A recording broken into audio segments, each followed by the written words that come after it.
お姉ちゃんが来た。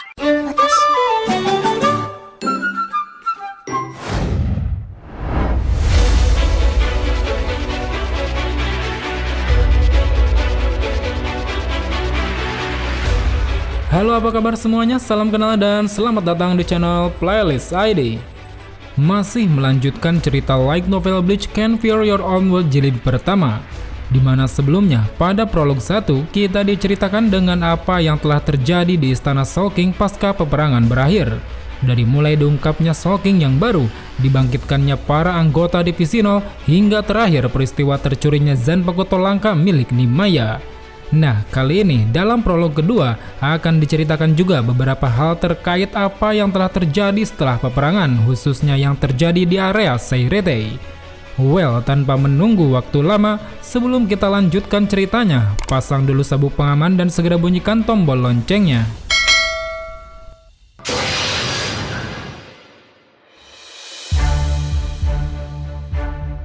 Di Soul Society, hiduplah seorang pemuda yang ingin mengambil jalan yang sama dengan pahlawan penyelamat hidupnya. Pemuda itu walau hanya seorang rukongai biasa, tapi dia berhasil mencapai peringkat terbaik di akademi dan menjadi seorang wakil kapten di Gotei 13. Bermoral, loyal, bersedia mengambil resiko, bahkan rela mempertaruhkan nyawa demi Soul Society.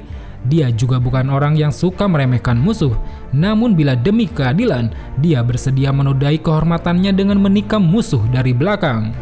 Dia tidak lain dan tidak bukan adalah Shuhei Hisagi, seorang shinigami yang akan menjadi tokoh utama dalam cerita light novel kali ini. Walau tidak seterkenal Yamamoto, Zaraki maupun Ichigo, tapi sosoknya begitu sangat dihormati oleh teman-temannya. Dia juga merupakan sang wakil kapten divisi 9 yang tidak akan pernah mengubah pandangan hidupnya, karena dirinya telah memilih jalan hidupnya sendiri sejak dari dulu. Entah sejak kapan tepatnya, tapi yang jelas sampai saat ini dirinya terus menyusuri jalan yang telah dia percayai. Kita masuk ke dalam cerita utamanya, tepatnya beberapa hari setelah peperangan berakhir.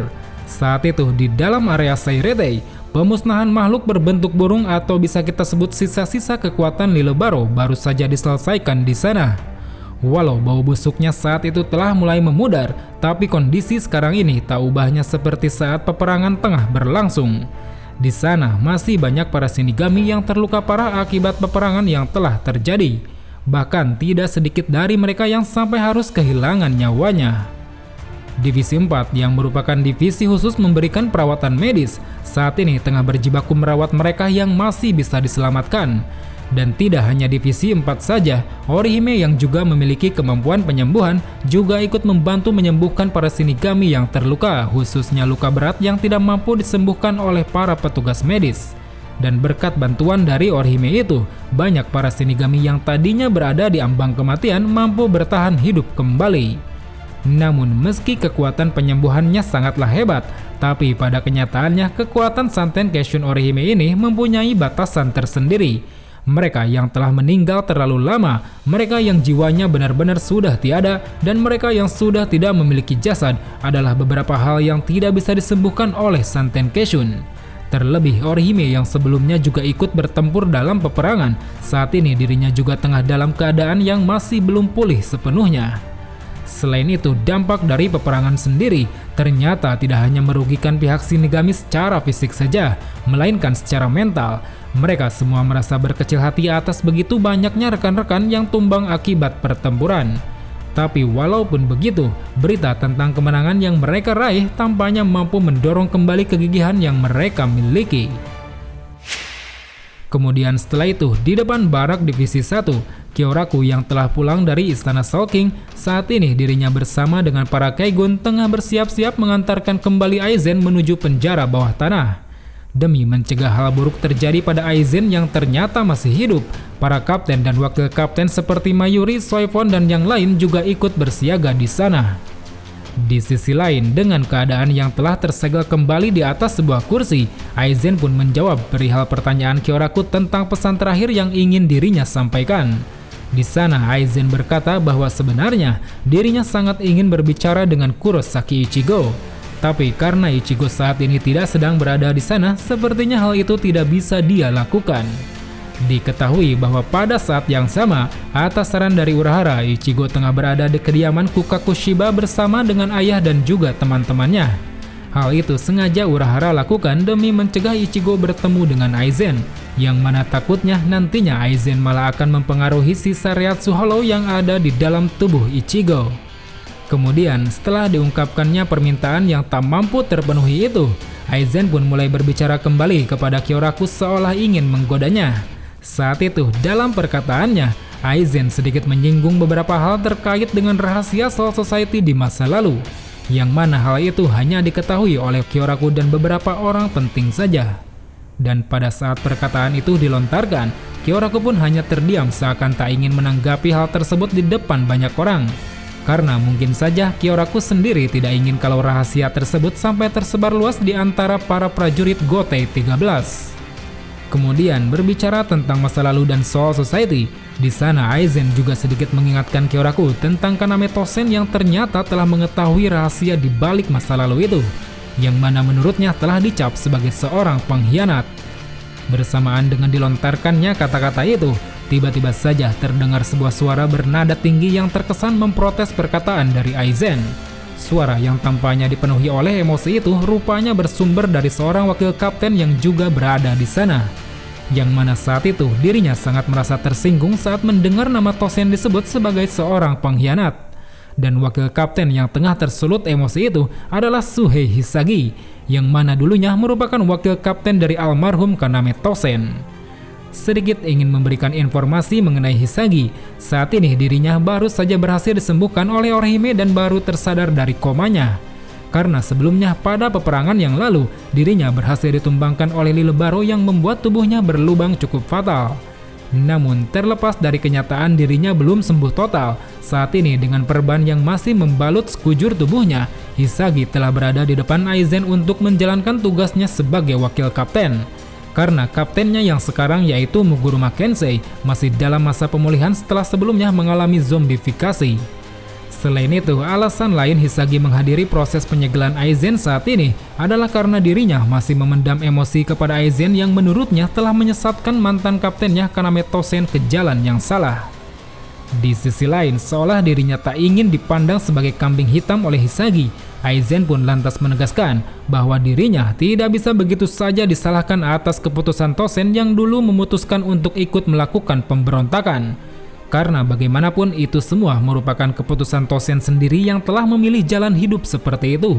Yang mana keputusan tersebut telah Tosen putuskan sejak dari dulu bahkan sebelum Hisagi mengenal Tosen. Terlebih alasan mengapa dulu dirinya membunuh Tosen dengan tangannya sendiri bukanlah karena ingin memberi hukuman kepada Tosen sebagai pengikutnya, melainkan hal itu dilakukan adalah untuk menyelamatkan Tosen dari jurang keputusasaan. Karena jika Tosen diselamatkan dan berhasil bertahan hidup, nantinya Tosen hanya akan merasa frustasi dan larut dalam kesengsaraan yang tiada akhirnya. Seakan ingin memperjelas perkataannya itu, Aizen pun kembali menegaskan bahwa suatu saat nanti, sama seperti Tosen, mereka semua akan mengetahui sendiri kebenarannya, di mana Soul Society dan Shinigami hanya tercipta dari ilusi yang berbahaya. Sungguh menarik sekali tentang apa yang telah diungkapkan oleh Aizen sejauh ini. Dari mulai masa lalu Soul Society sampai kenyataan-kenyataan yang terhubung pada pengkhianatan Kaname Tosen. Dan seperti yang telah diungkapkan oleh Aizen, permasalahan internal Soul Society ini tampaknya akan bisa dilihat setelah kita mengetahui rahasia di balik keputusan Kaname Tosen berkhianat. Dan bersamaan dengan diungkapkannya hal tersebut oleh Aizen, Kyoraku yang mulai merasa khawatir akhirnya menyuruh para Keigun untuk segera memberangkatkan Aizen menuju Muken demi mencegah pembahasan yang lebih sensitif. Akan tetapi di dekat Kyoraku, Hisagi yang masih penasaran dengan perkataan Aizen kemudian bertanya pada Kyoraku tentang maksud dari perkataan terakhir yang diucap oleh Aizen. Namun sebelum Kyoraku memberikan jawaban, dari arah belakang tiba-tiba saja Soifon langsung memutar tangan Hisagi ke belakang demi mencegahnya bertindak lebih jauh. Di sana Soifon pun memarahi Hisagi dengan menyuruhnya untuk tidak melakukan tindakan bodoh. Karena menurutnya permasalahan dengan Aizen sudah cukup sampai di sini. Setelah mendapat perlakuan yang cukup keras dari Soifon, Hisagi pun mulai tersadar bahwa saat ini dirinya memang tidak bisa berbuat apa-apa. Malahan dalam hatinya, Hisagi merasa malu karena emosinya telah dengan mudah dipancing oleh Aizen hanya dengan kata-kata yang cukup remeh. Meski dirinya sangatlah membenci Aizen, Hisagi sama sekali tidak memiliki keinginan untuk membunuhnya. Namun memaafkan ataupun melupakannya juga tidak mungkin bisa dia lakukan. Dan di tengah kepiluannya itu, Hisagi pun hanya bisa terdiam, tertunduk sambil sesekali menggertakkan giginya. Sementara itu, Aizen yang tampaknya belum cukup puas mempermainkan mental Hisagi. Di tengah jalan, dirinya tiba-tiba saja melepaskan Reiatsu dengan maksud mengintimidasi para Kaigun. Dan setelah berhasil membuat para Kaigun kesulitan untuk melangkah, Aizen pun kembali melontarkan pernyataannya pada Hisagi dengan berkata, mengayunkan pedang karena tanggung jawab adalah arti seorang kapten. Mengayunkan pedang karena kebencian adalah perbuatan seorang penjahat. Dan hal itu pernah dikatakan oleh Toshiro Hitsugaya. Yakinlah bahwa apa yang kau rangkul saat ini bukanlah sebuah kebencian, melainkan itu adalah sentimen yang telah ditinggalkan oleh Kaname Tosen. Di sisi lain, Kyoraku yang sudah tidak tahan dengan ucapan dari Aizen tersebut, dirinya lantas menyuruh Aizen untuk menghentikan perkataannya yang sudah terlalu berlebihan. Selain itu, dirinya juga meminta Aizen untuk segera menghentikan Reiatsunya terhadap para Kaigun yang saat itu mulai bercucuran keringat dingin. Mendengar hal tersebut, Aizen pun dengan tenang berkata pada Kyoraku bahwa setidaknya hal ini bisa menjadi hiburan baginya, yang mana setelah ini dirinya akan segera menemui kebosanan di dalam gelapnya ruang penjara. Selain itu, dirinya juga cukup penasaran apakah perkataan yang dia lontarkan sejak tadi akan dapat merubah Soul Society beberapa waktu ke depan. Kemudian setelah itu, para Kaigun yang saat ini sudah mulai terlepas dari tekanan Reiatsu milik Aizen, akhirnya bisa kembali bernafas dengan normal. Dan dengan melanjutkan kembali langkahnya, mereka pun mulai membawa Aizen menuju penjara bawah tanah hingga lama-kelamaan mulai semakin menghilang di telan kegelapan. Namun sebelum benar-benar menghilang, Aizen tiba-tiba saja memberikan sebuah pesan kepada Hisagi, yang mana pesan itu berbunyi, jika kau ingin melihat kebenaran, maka korbankanlah darah, daging, dan juga jiwamu sendiri.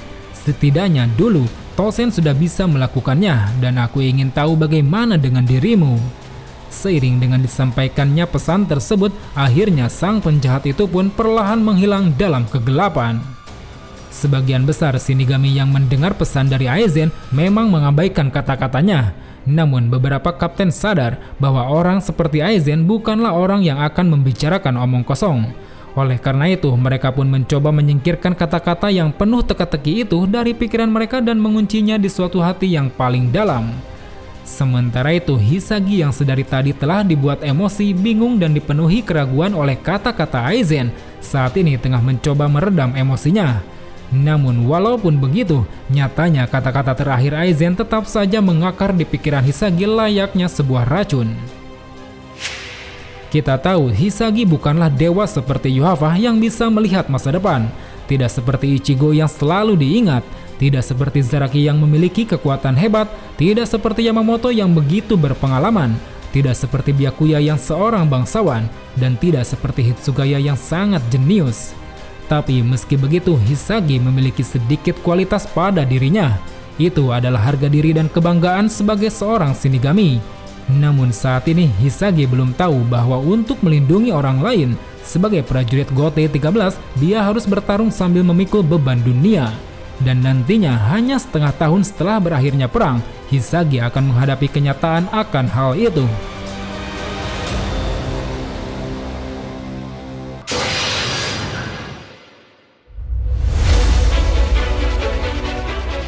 Well teman-teman, mungkin itulah isi dari prolog kedua yang telah menunjukkan kondisi Soul Society pasca pertempuran. Selain beberapa fakta telah mulai diungkapkan, tapi di sisi lain ada juga hal lain yang tiba-tiba muncul dan menjadi sebuah misteri. Dari mulai tercurinya Zanpakuto to Nimaiya, disebutkannya 5 bangsawan agung, serta permasalahan internal Soul Society di balik pengkhianatan Kaname Tosen. Semua itu tampaknya secara tidak langsung akan berhubungan dengan cerita utama novel ini yang dilakoni oleh sang tokoh utama Shuhei Hisagi. Kira-kira bagaimanakah cerita ini akan berlanjut? Pantengin terus channel ini karena cerita utamanya akan segera dimulai. So, sampai jumpa di video selanjutnya. Salam Bleach Lover.